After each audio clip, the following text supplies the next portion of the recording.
Hello, everyone, and welcome back to Wiser Together. This is the third part of our meditation series. In this part, we're going to discuss the different types of meditation and which meditation type is best for you. So let's get this video started. But before we do that, please subscribe us and support us in any way you can. We truly appreciate it. So there are hundreds, if not thousands, of types of meditation that you can do. You might imagine someone sitting in a lotus or a cross-legged position with their eyes closed, with their palms on their knees and regulating their breath. Or you might see someone focusing on their third eye center, which is this part. Or you might see someone doing a walking meditation or the so-called box meditation, where you breathe in for a certain time period, hold your breath, breathe out for a certain time period, and then hold your breath. So whichever practice it may be, the theme of refocusing your attention to an anchor, a predetermined anchor, which can be your breath.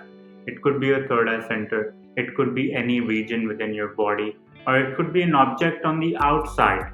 Maybe the lamp in front of you, or the picture in front of you, or the candle burning in front of you. This anchor works as a reminder to bring us back to the present moment. And the end goal always remains the same, which is awareness. But awareness can come in two forms: interoceptive awareness and exteroceptive awareness. Interoceptive awareness is your perception of everything within the confinement of your skin and inwards. So the sensation of your heart beating, the sensation of how you feel pain, how you feel hot and cold. Exteroception awareness is our perception of everything outside the level of our skin, which essentially has to do with our five senses. So how you see, how you smell, how you hear. So with that, two levels of awareness, interoceptive awareness and exteroceptive awareness, I might mention everyone is on a spectrum of interoception and exteroception, and everyone is either interoceptively dominant or exteroceptively dominant, and this might vary for different people in different situations and different environments and different time of the day. Remember, the fine line between interoception and exteroception lies in your eyesight.